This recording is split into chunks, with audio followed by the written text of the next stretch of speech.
I wanted to find something that's as close to a TypeScript type as possible. What's the closest thing I could get to native type syntax that I would be able to like use in runtime JavaScript? And that was like really the core question from which a lot of the API was derived.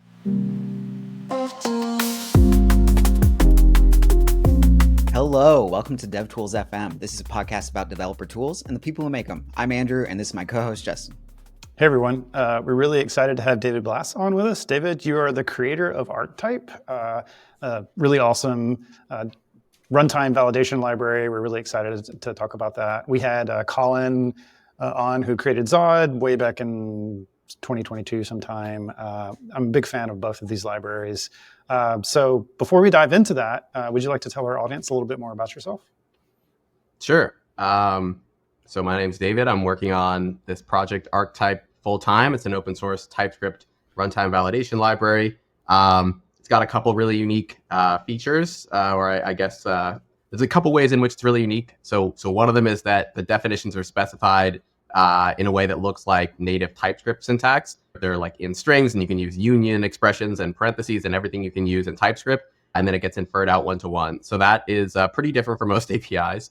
And then the other really cool aspect of it that is admittedly sort of like, obscured to some extent from a lot of users. You don't really need to know it in order to use the runtime validation aspect of the library. But something that I think is really unique and could have a really big impact on the ecosystem is that it also has a set-based type system like TypeScript, meaning it can compare schemas to one another and say, like, does this schema extend this schema, like the TypeScript keyword? Or basically, like, if I have all of these constraints, does that guarantee that this other schema is going to be met? Which, again, as like an end user, you might not be able to make a ton of direct use of, but I'm super excited about in terms of the implications for the ecosystem, like other libraries being able to like validate the schemas that you pass into them based on sets of constraints, and lots of optimization potential to make the runtime validation really fast. So a couple really unique directions the library went in that I'm excited to delve into, as well as some of the more hopefully basic aspects of addressing the day-to-day needs for runtime validation in a way that's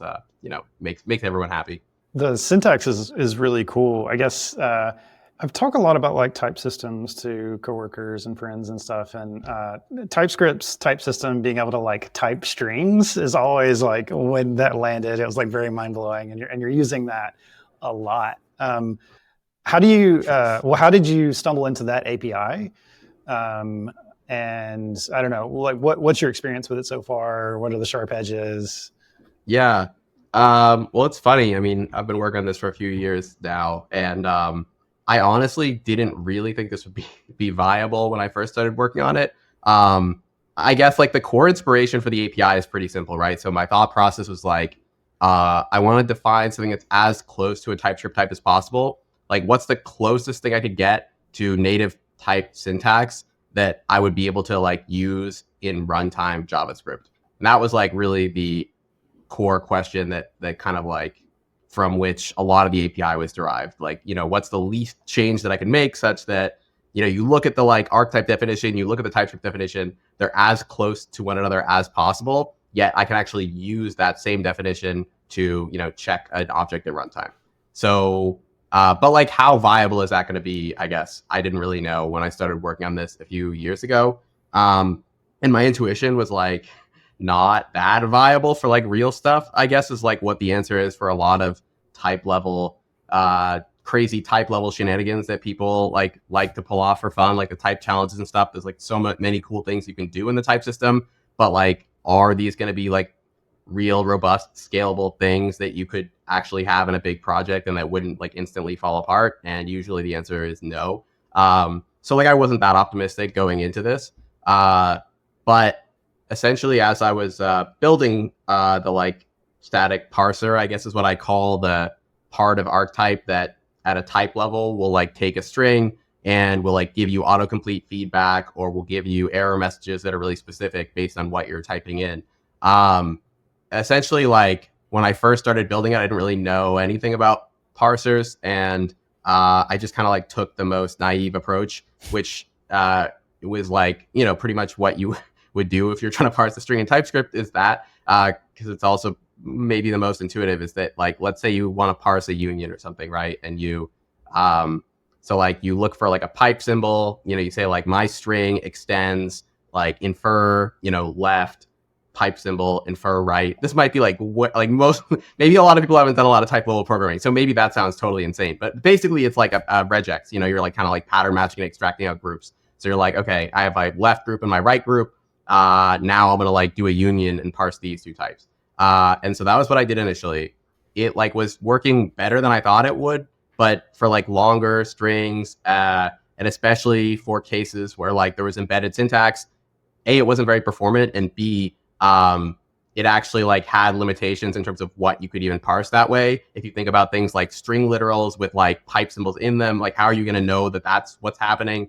So eventually I figured out this approach that was like iterate over one character at a time and like determine if that character is like something that we want to just like append to like a name that we're parsing, or if it's like a special character that's an operator that we want to like start a new union or something like that. And it's just like shift reduce parser if you want to look up this idea. And it turns out TypeScript is incredibly efficient at this like iterate over one character at a time and parse it. Like it can do that super fast. I guess there must be like very little kind of like overhead within the type system itself to just be able to iterate over characters like that.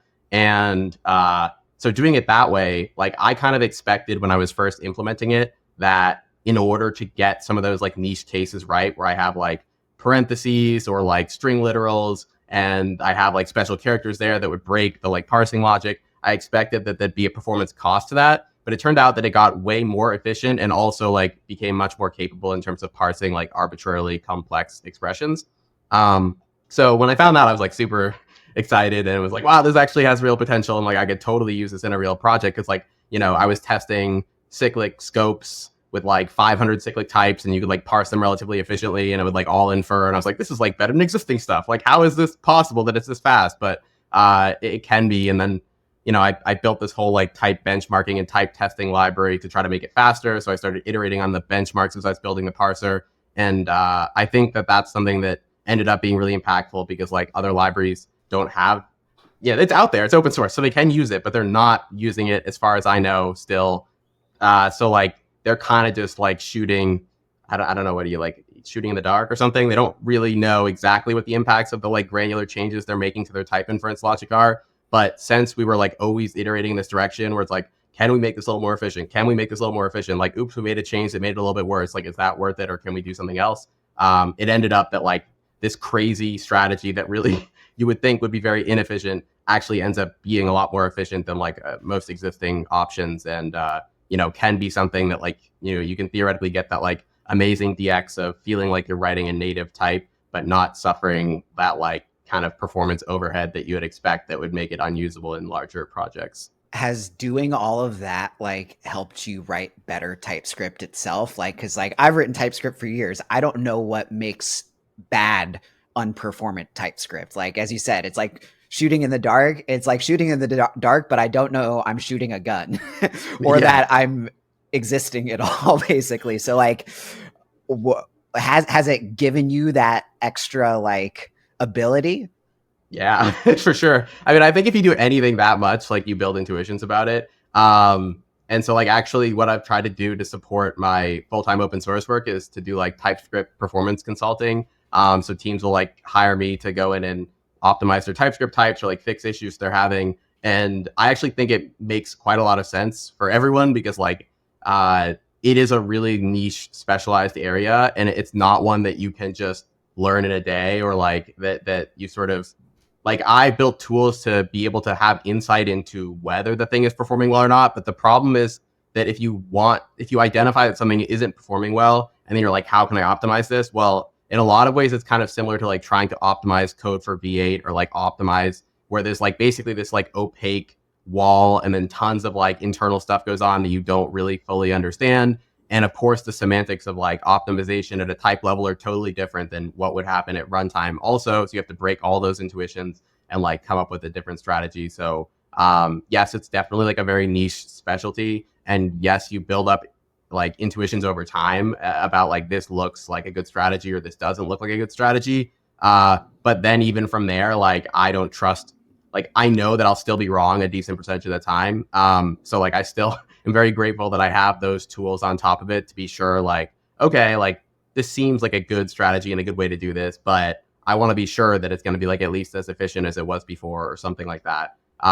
So yes, I would say that it's kind of good that like most developers don't have to or shouldn't have to like specialize in this stuff a ton, because, you know, ideally it should really occur at like at a library level, that libraries are, you know, optimizing like the types they're providing, because those tend to be the most complex. And if you're like, if your end user application level types are as complex as library types, like that is something you would maybe you have like a special use case, but you'd have to like take those trade-offs really seriously, because it's hard to optimize types at that level unless you have experience with it. And if you don't and you're stuck with that, you know, feel free to, you know, hit me up for some consulting work, because I'm happy to help out there. How, just out of curiosity, like how big is the delta between TypeScript releases, where like, this is the big thing, is like the compiler changes under the hood, they like add some new optimizations, maybe there's DOps, is like, do you see like pretty big deltas between releases where you have to like tune your understanding and like try different things or whatever? Yeah, so not generally. And I give the TypeScript team a lot of credit for this, because like it is kind of built on a million edge cases that like people have, you know, basically adopted as functionality at this point. And like, since everyone's exploiting them, they like have to stay in the language.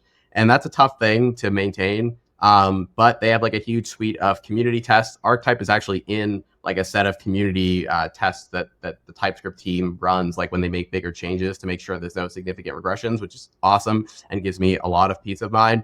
That's not to say they couldn't be like, well, we broke this one guy's weird, crazy types, but like, you know, we're going to make this change anyway for the good of the ecosystem. Of course, they could do that. But like, generally speaking, they take regressions really, really seriously. And like, they're, you know, sometimes it can be hard to get traction on new issues, or like even things you consider bug fixes that seem like obvious wins, because they're pretty cautious, I guess. But in terms of like their response when they have done something that like concretely breaks something that worked in the past, or something that makes something that worked in the past like significantly slower, they've always been really, really responsive and have taken those things seriously and addressed them. And it's honestly happened very, very rarely, because of the amount of like regression testing that they do and performance testing they do when they're releasing new functionality. So I give them a lot of credit for that. Like the number of breaking changes there have been when a new TypeScript version has come out, and like anything in ArkType has broken as a result of that, despite the like complexity of all the types that it's using, I think it's like less than 5 times that anything is broken. And in all those cases, there's like a fairly easy fix. And I think in many of them, they actually went back and addressed the like original implementation as well and fixed those things. So yeah, a lot of credit to them there, that like that stuff has been really stable. And that was something that I was really afraid of also, like with this project, that like there'd be way too much volatility because of how complex the types were. But yeah, credit to them that they've been very, very diligent whenever they release new stuff, of being sure that it's not going to like break anyone's you know, existing functionality, or at least minimizing that. We'd like to stop and thank our sponsor for this week, but we don't have one. So if you'd like to sponsor DevTools-fm, head over to devtools-fm/sponsor to apply. And if you want to find another way to support the podcast, head over to shop.devtools.fm, where you can buy some merch and rep the podcast. With that though, let's get back to the episode. Do you have like a issue on the TypeScript backlog that just kind of haunts you as like, oh, if this were done, it would unlock so much? Because I know I have a few of those I revisit. But yeah, there's definitely a few things that I think I really wish that they did add. So I think one of them would be like tag template literal types, and like more. There's an issue open for like more specific inference for that. So I don't know. I actually don't use this API at all now, because it's not you can't infer it very specifically. But essentially, if you've seen those like, you know, GraphQL, like, you know, and then you have like the backticks or whatever, and you can kind of like string interpolate things into that expression. There's like some type support for that, but it's very limited. There's an issue open, and actually a PR open, that would like add much more capability there, and make it more aligned with the like capability of the like core kind of like string parser, like a normal string API, like the one that I'm using. But it's just been, they're like, oh, well, we're worried about like, you know, exposing too many capabilities at like a type level. Like, what if people use this and like do inefficient stuff, which I always think is a terrible, like, I mean, it's fine, it's worth considering, but like basically people are already doing that, and this would just give them like a more concrete, correct way to do this that would be really, really useful for a lot of people. So like, I'm definitely like, you already built this thing, like you should definitely ship it. But this, if you think about like how those string expressions work, which I know we haven't like delved into that much, but essentially like it just mirrors TypeScript, right? So you can write like string or number just like in TypeScript, and it will work. Well, like what if you want to do your own custom type? If you want to say like string or user, where like user is some type that you defined. Well, there's definitely lots of ways to do that. You can take your user type and then write like dot or string. So like we expose that API as well, because that can be useful in some cases. Or you could use something called a scope, which I mentioned a little bit earlier, which allows you to define your own keywords. And so then that kind of like opens up that whole thing of, yes, then you can just like directly reference in a string expression any of the types you define, and that's great. But like I want the mental overhead for like new users especially to be as low as possible. So you don't have to like use scopes at all to be able to do lots of things in ArkType. Most things, like really the only things you definitely need them for would be like co-recursive types where you have like A references B and B references A. Then we want some way to be able to resolve that. But other than that, like you can do anything without scopes, and they're like an optional feature. But like it'd be really cool if you could get that benefit of being able to like interpolate kind of like one of your own custom keywords into an expression. And that's exactly what those like tag template literal types would do. You could like have an existing type, you could like interpolate it directly into your like union string or whatever, just like reference it as like user or something like that. And then you wouldn't need to worry about like creating a scope or any of the like additional overhead that comes with that. And that could be super powerful. So there's like things like that. I think like const JSON as import JSON as const, I think it'd be so cool, because like ArkType definitions are serializable. So you could like write an ArkType definition and store it in a JSON file and then like import it. And TypeScript right now won't narrow the like strings in the JSON you import. And that seems like a very easy thing to do. So like, I hope that they do that one.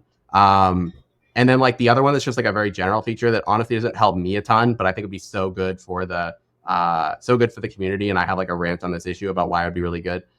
Is exact types, where you can say like this object isn't allowed to have any additional keys. And they're like worried that people will misuse it, which, okay. But like, I really think that it would provide so much value, especially if you think about stuff like object.keys, like not being narrowed and things like that. You know, that's like a big pain point in TypeScript, that it's like kind of annoying to like iterate over objects and like, you know, create the associations you want.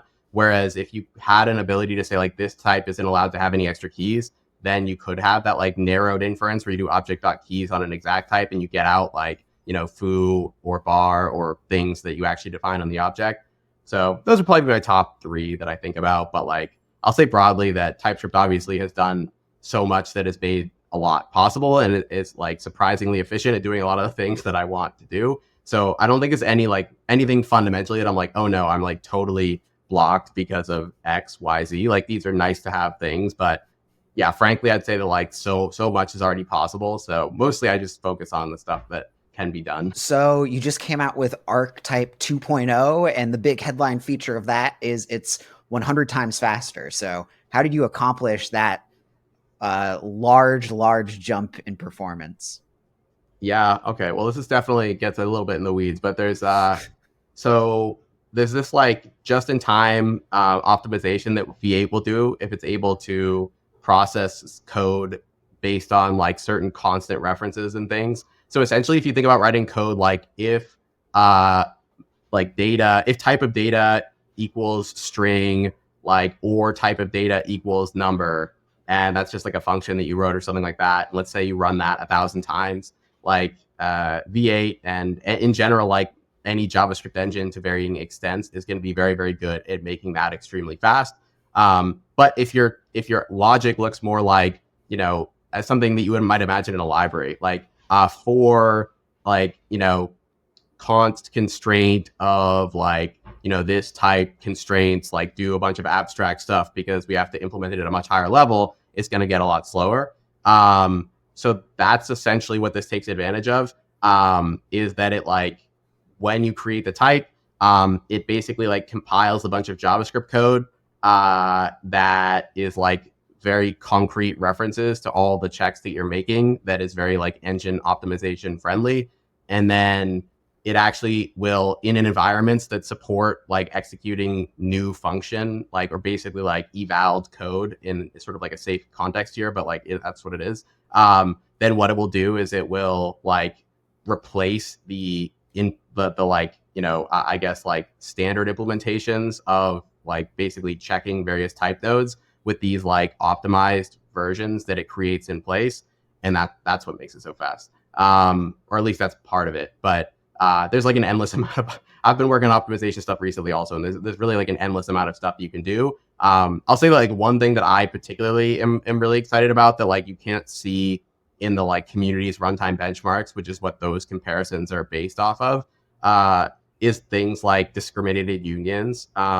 So in ArkType, I mentioned, I guess at the beginning, that one of the most unique aspects of it was this like type system where it had this ability to compare types to one another and understand their relationships. Well, like part of that is that like for any given branches of a union, it could like intersect them and say like, here are all the places where I could check, and like it would tell me if I'm on branch A or branch B, which is really what a discriminated union is, right? You need like some kind of check you can make that says, am I checking this branch or like am I checking this branch? And I want to know that right away. So normally that's like tag or kind, but it could be all sorts of stuff. You could say that like a string or a number is a discriminated union because I could check at the top level like which branch I'm on. You could say like I mean, I don't actually use this kind of optimization, but you could even say something like an object with a value property where in one branch it's greater than 0 and in the other branch it's less than 0. That's also a discriminated union because you could check that property and check whether it's greater than or less than 0. And the whole point of this is a couple things, but like mainly it's that you're checking a union in constant time instead of checking a union linearly based on the number of branches in that union. Because if you can just like make a couple like constant time checks and say, okay, am I on branch 1 or 4 or 77 or whatever based on how huge your union is, like it can save you a huge amount of time if you can just skip right to that branch and then say like, okay, make these checks and is it valid?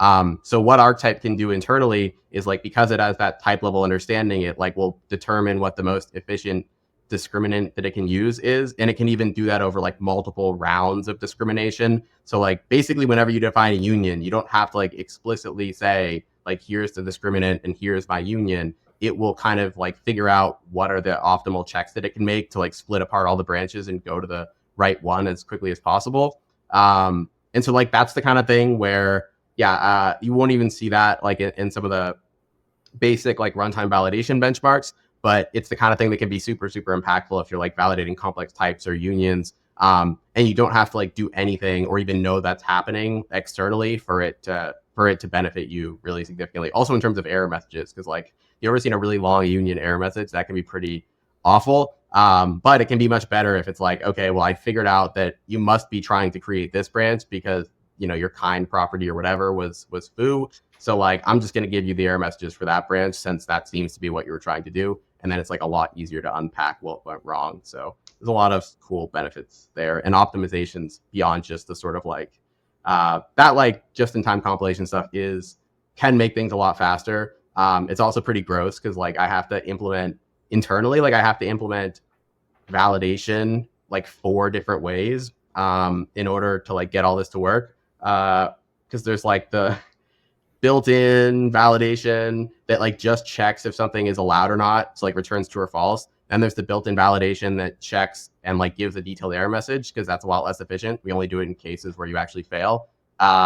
Then there's the like JIT optimized, like literally I had to write it in JavaScript strings, right? Like, version of like, is the thing allowed or not, return true or false. And then the like, okay, JIT optimized, like let's build a, helpful error message when the thing fails. So, it's it was a little bit of a pain to do. And it is great that it's so much faster, but I'll level with you guys. Like it is kind of a headline feature because people get like really excited about performance and whatever. But like, I think compared to Zod, Zod is like, oh, I'll take like, 1 microsecond to do this. And ArkType is like, well, I'll do it in 10 nanoseconds or something. But like, is that really your performance bottleneck? Like, yes, it's 100 times faster, but like, it was already probably fast enough that it's not going to be the number one thing that's going to screw you over.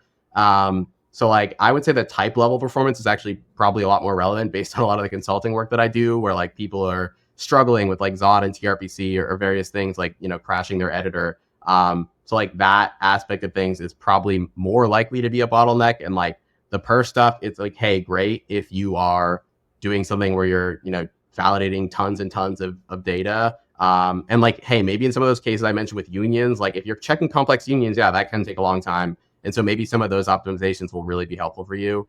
But I do think people tend to like really fixate on those metrics. And I will admit that like part of my motivation for optimizing them was that I knew that people really love them. And like I got tons of feedback on that with the first release, like how fast is it? And like everyone wants to know that stuff. But you know, for those in the know, like it's probably not actually the most impactful thing for a validation library. Yeah, for sure. I mean, especially because like a lot of times you're validating hopefully on the outsides of your API. So like as things coming in, you're not like running it, you know, hopefully again, in like really hot loops or whatever. Yeah. I mean, I'd say I'm like on, you know, handling like server, like JSON payloads or something, like, you know, maybe it is the case that like you're processing the same sort of data a lot. And that's like a case where it could be somewhat useful.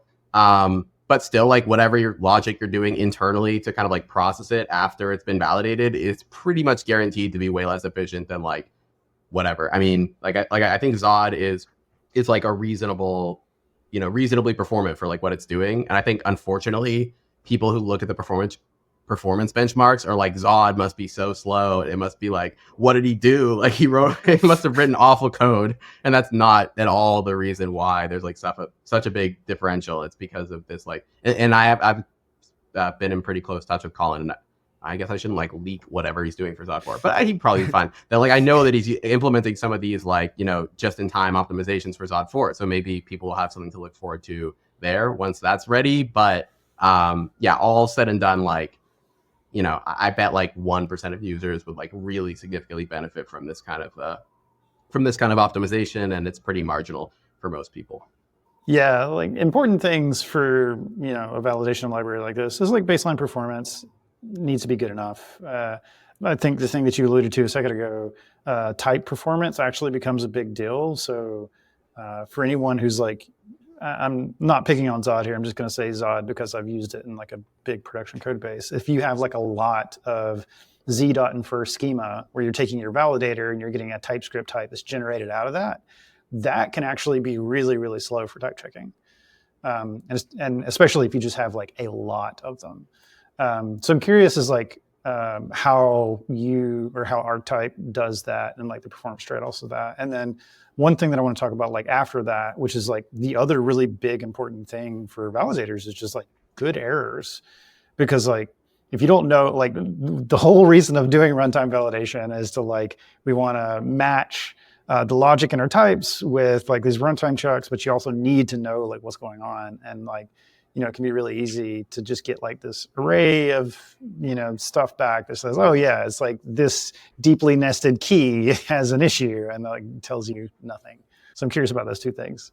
Okay, cool. So the first thing, like I said, so I built this like a type benchmarking library, a test. It's also for type. I guess I kind of built it for type testing where I could do assertions like, you know, a test like some value, you know, equals this at runtime, and then like .type .toString and like snapshot the type representation, or like, you know, snapshot type errors, or like snapshot type completions. And like there's literally no other library in the ecosystem that does any of that. So like people should use it if they're writing libraries, because like, I mean, I don't really care in terms of like, I'm not like really trying to promote a test or whatever, but I'm just like, if you really want to have like robust type level functionality, like you need something that can make assertions about those things, because like just using the built-in stuff in like vtest or whatever that just like checks if two types are the same or something, that is better than nothing. But like if you're building a library where types are a significant part of the functionality, you really need a lot more than that. So I guess that's my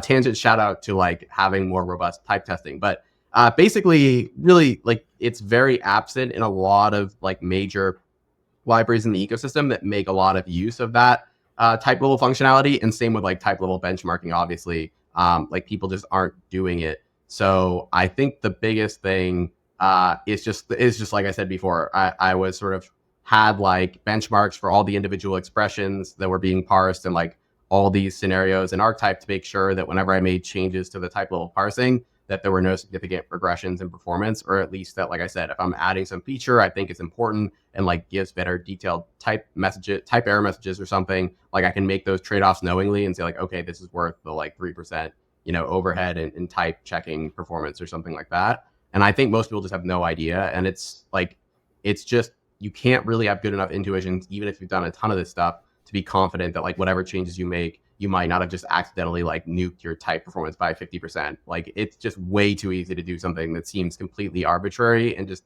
like it's a disaster. I still see that happen. It like really blows my mind sometimes. So like stuff you can add that like seems so innocuous, but maybe it just like breaks caching somewhere or whatever, and like all of a sudden everything takes twice as long to check. And I think that's the biggest thing. It's just that like every change we made was knowing the exact impact, and for most libraries it was the opposite. And like that's not to say that any of it was like obviously bad or anything. It's just that without knowing, like you're just bound to hit cases sometimes where like something that seems really innocuous just like really, again, it might be that like it broke some caching scenario where TypeScript in the past was able to like reuse most of when you like repeat some type to like infer it a second time, it was able to reuse that, and now it doesn't for whatever reason, like some extra context leaked in or something like that. And yeah, now it takes like 3 times longer to like check your repo or whatever it is because of that. So that's probably the biggest thing in terms of type performance, is just having the insight there. And then obviously like building those intuitions as well. Like of course that makes it a lot easier to get to a point where things are working well in the first place. Since I built the like naive version that didn't work at all in terms of type performance and just kept iterating until I got better, build much better intuitions about like, okay, I should start with like an approach that looks a little bit more like this, and then hopefully I won't have as far to iterate.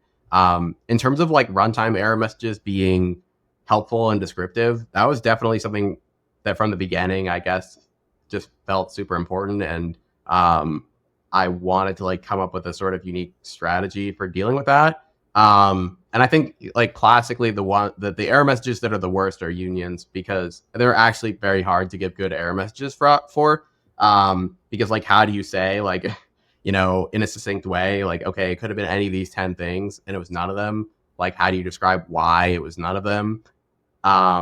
So I did a fair amount of work specifically around that case and around customizing error messages in a way that like they could automatically be composed into a union.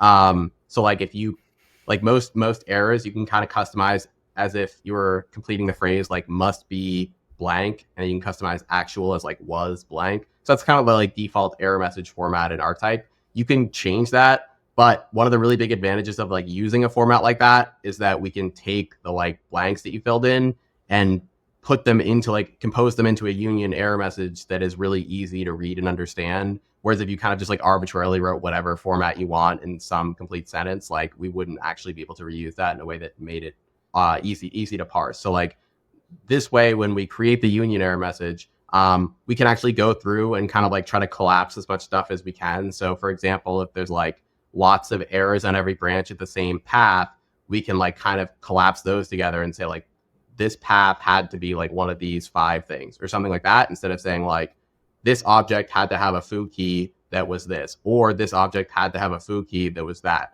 So like there's one way that you can kind of pull things together. Another is like I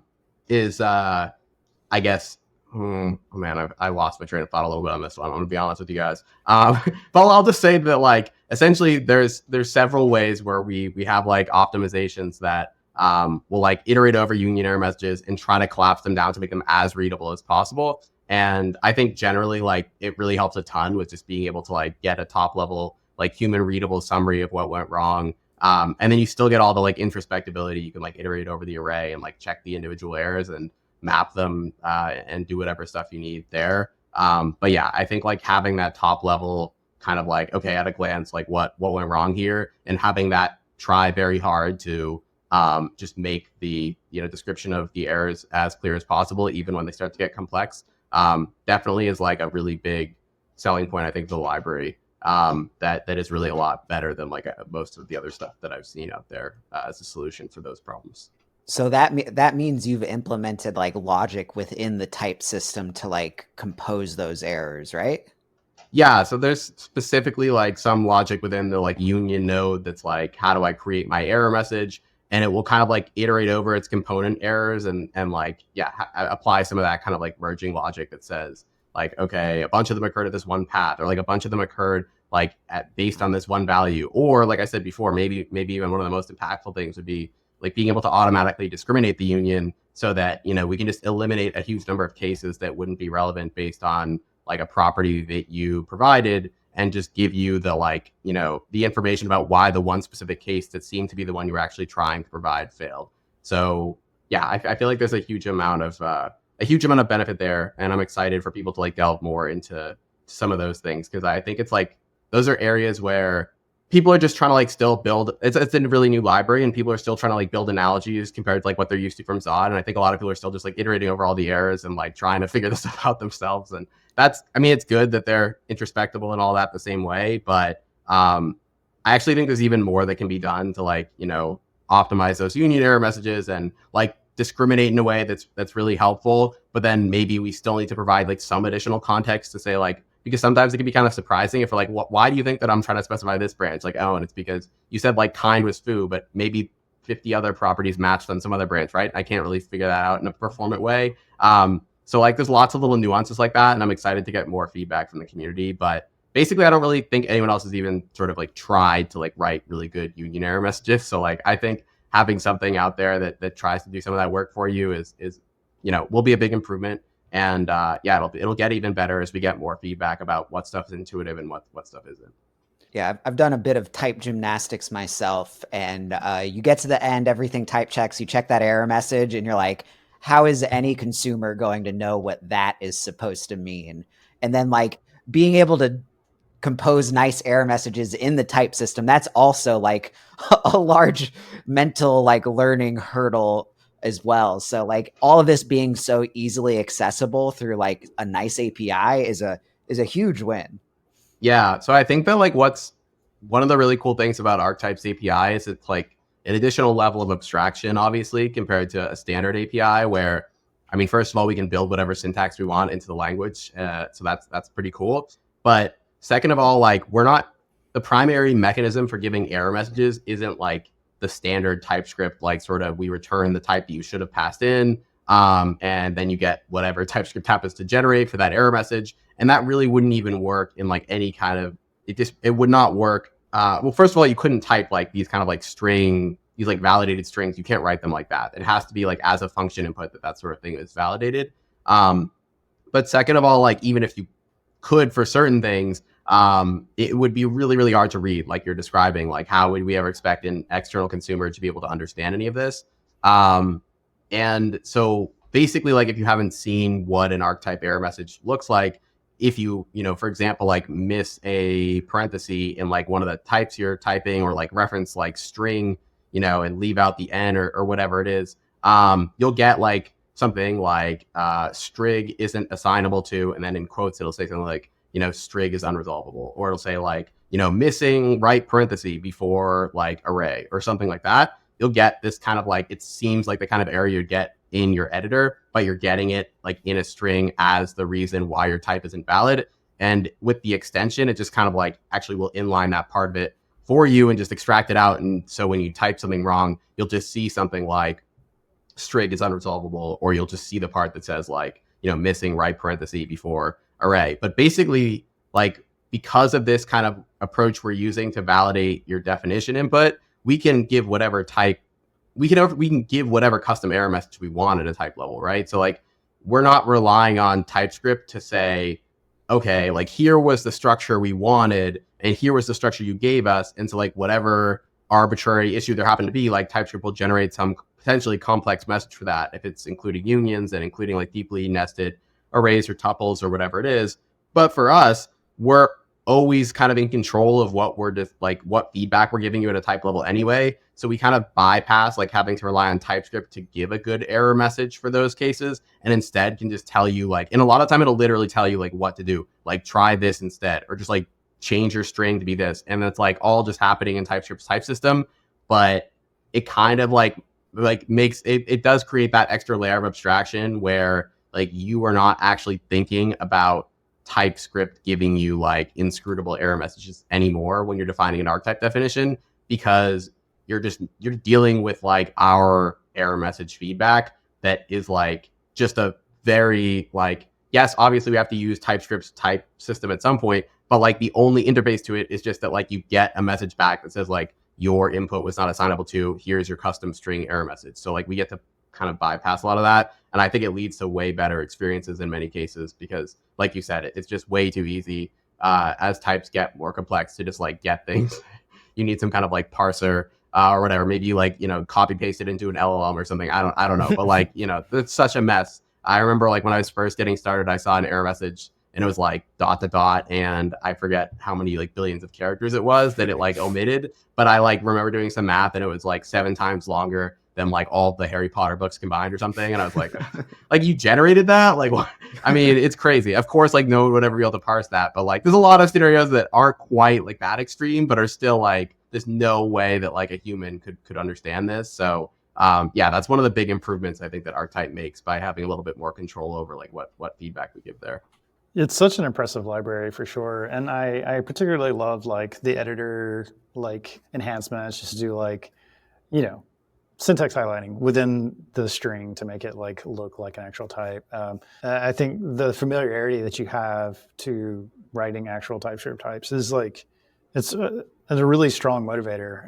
I mean, when I first saw it, it was early like indications is like, I was like, I wonder how that's going to be. But like, I especially think with the tooling. And then if you take the familiarity of like TypeScript syntax, and then you add in things like your constraints, just like being able to refine types, based on values or whatever, it becomes incredibly powerful. And, combine this with good errors and everything. And it's kind of a superpower. It's like really interesting. And the API to me would be like very non-obvious. Like this isn't something that would like fall out from just like, if I were trying to build a validation library like this, I think like Zod API shape would be like probably what I'd land out in. But as we've discussed, is like errors are harder and there's like a lot of like hard things about it. So I think it's like incredibly interesting what you've built here.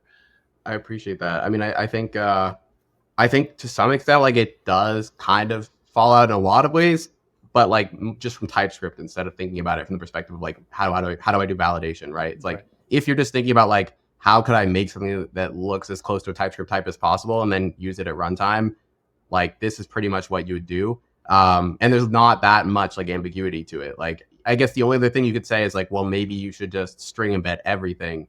And like how would it work if you just put all the object syntax and stuff in strings too? And like to me, it's pretty obvious that like, or after thinking about it and trying it, it shouldn't be obvious like immediately, but like it's not actually as good because TypeScript is a lot less efficient at like parsing entire strings than it is at like using map types with objects, so those strings don't get like super long. It also just makes sense because like you already have that in JavaScript, right? You already have those like existing structures. Like why not reuse object literals and tuple literals and things like that actually do map to like stuff in JS, so that the autocomplete could still be really good, and you could still get these really detailed messages and all that. So like that would really be the only point where you could say like, well, like you could do exact one-to-one and just string embed everything. But like in terms of editor experience, and especially like if you don't have syntax highlighting or something, which like my goal was to have it be a good experience for people, even if they don't have like the editor extension or anything like that enabled that adds syntax highlighting, as you mentioned, and can kind of like pull out those inline type, error messages in a useful way. But also like to have it be an extraordinary experience, like hopefully in terms of DX, if you have that stuff, but like it shouldn't just be like complete, like if you just open some GitHub like PR and it's like total nonsense because you can't see what's going on because it's all just a bunch of stuff in strings. And like I think it would lead to that experience very quickly if you just tried to string embed everything. So that was really the only point at which I was like, maybe there's some other way to do this, but this really feels like how you'd want to go about it if you're trying to mirror TypeScript in a way that would scale and, would work well, whether or not you have the editor extension. And so like, yeah, I don't want to take too much credit for the syntax or anything like that because it was nice just being like, all right, I'm just going to make it work like TypeScript. And that's like what all the tests are, that it just works the same way as TypeScript for all those built-in types. And then as you said, there's like maybe some level of creativity for like trying to add constraints to the syntax to make that natural, like, number greater than 0 or whatever. But for the most part, like, yeah, I pretty much got to just like copy pasta the syntax from TypeScript. And that's the whole point, and like that's really what I want people to take away when they're like first learning about it, is it can feel alien because it's really different from Zod and other validators. But all you have to do is like change your frame of reference for like what you're building intuitions from other validators to TypeScript. And then if you do that, you can like already write tons of types that you will have already like learned from learning TypeScript syntax. And then you can just kind of like naturally extend that, to include other kind of runtime validation related stuff. But yeah, I think that's like kind of the danger, is that if people don't make that connection and they're just like, oh my God, like what is all this string embedded syntax? And it's like a whole new language and there's no way I could ever learn this. I could see why that would be intimidating. So I'm trying to communicate to people as much as possible that like, actually this is really just developed to mirror TypeScript and to give you some way to extend that. But like you can take all the knowledge you have from writing TypeScript types and it's going to be like totally transferable, and you can just, use that to build whatever you need. Yeah, I think that's what makes it so powerful. I think it would be cool to just like build whatever syntax I want or something, but TypeScript's type syntax is pretty good.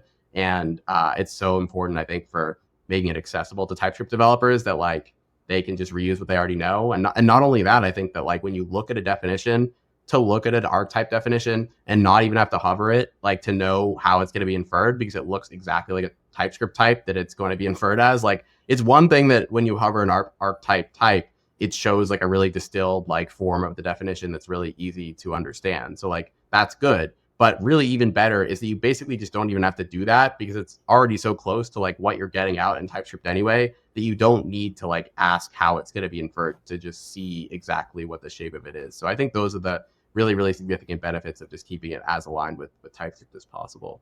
Yeah, the one area where you do kind of go off that path is with constraints.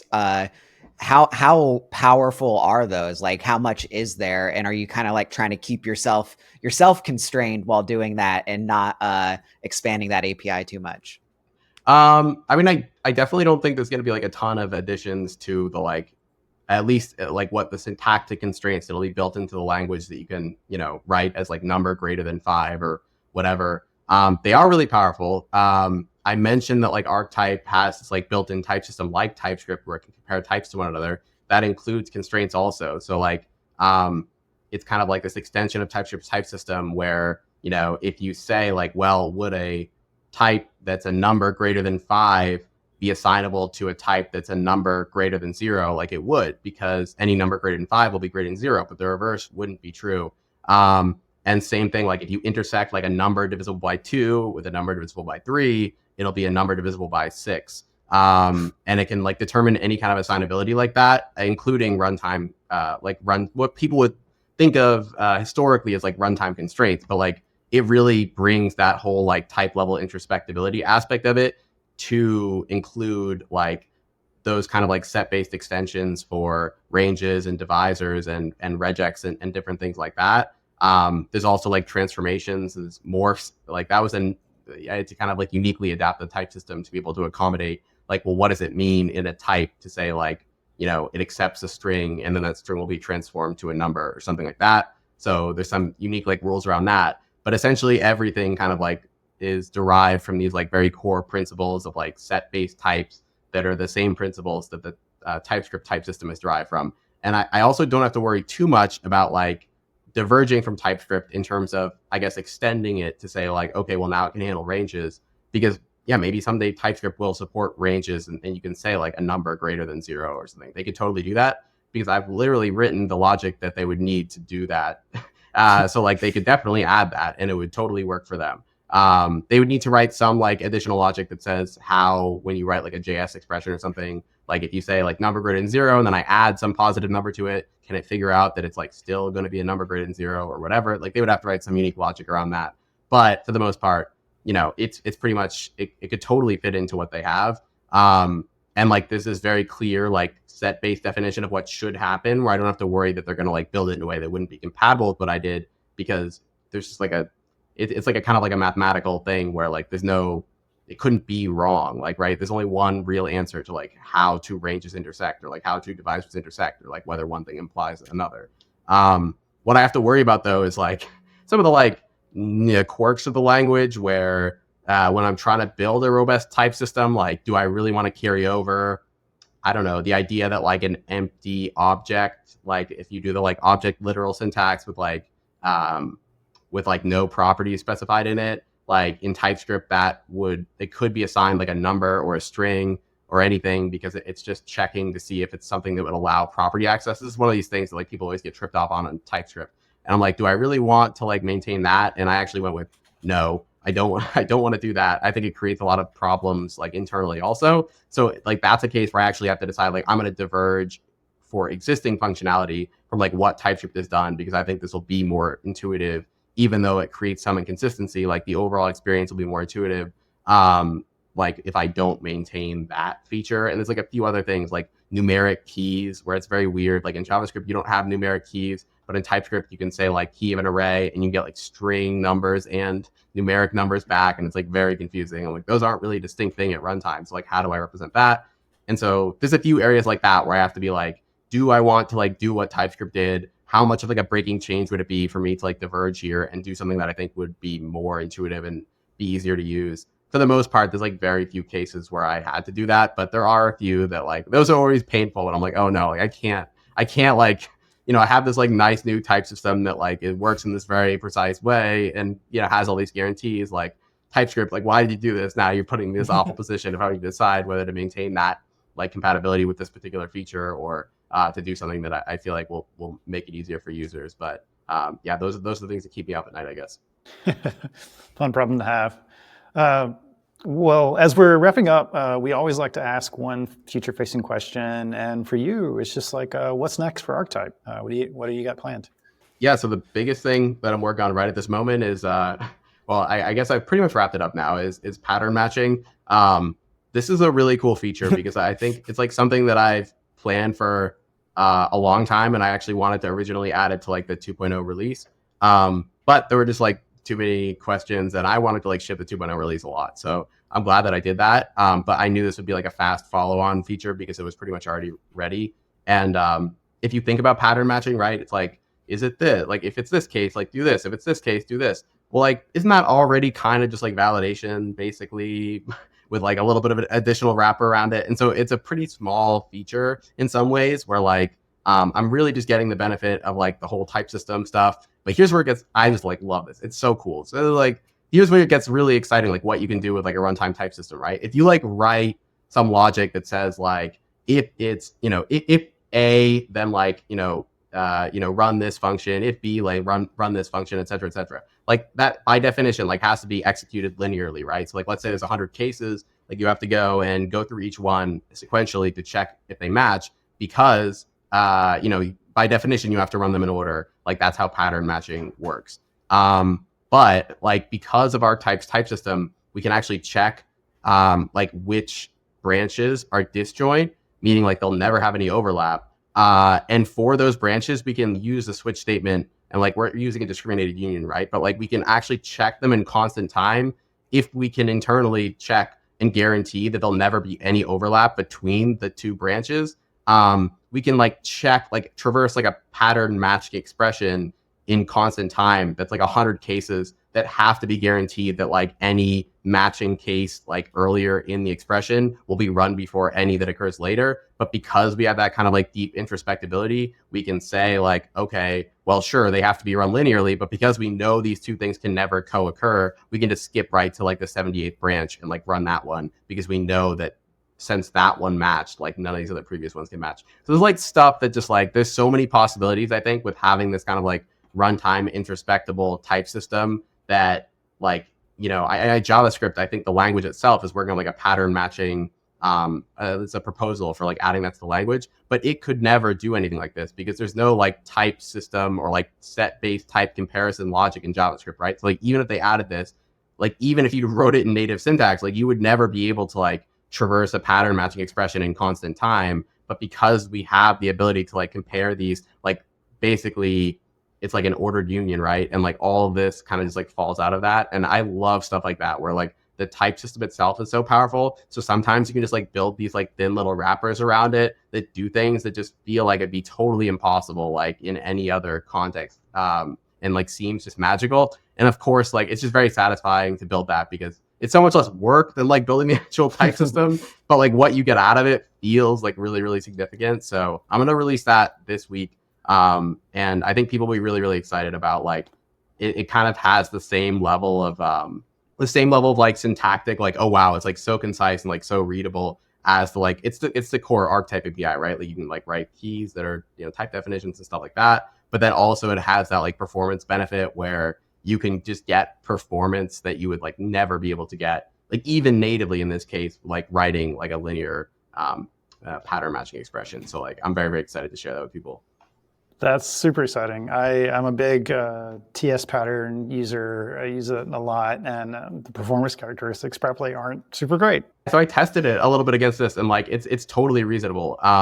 You know, the performance, I'll put it in the category of like it's good, and like there's nothing wrong with it, and people should not use it because of the performance for the most part.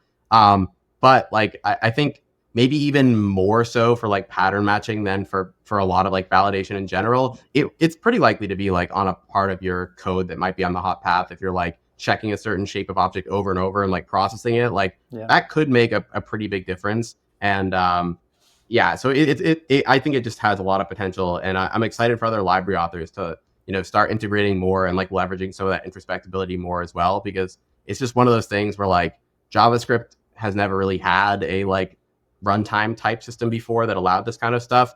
And I know that I can't like, I have some ideas for stuff that I can build with it, but like, I'm sure that other people could come up with really cool ideas for things that, you know, that would enable as well. So yeah, I'm definitely looking forward to, you know, more integrations and figuring out, hearing from other people about more cool ways that they've been able to use it as well. Exciting. Well, that wraps it up for our questions this week, David. Thanks for coming on. You've put in an incredible amount of work and expertise into this library. And the next time I have validation needs, I'm definitely going to be reaching for it. So thanks for coming on the podcast. Awesome. Excited to hear how that goes. And thanks for having me. It was a great time. Yeah, great to have you on.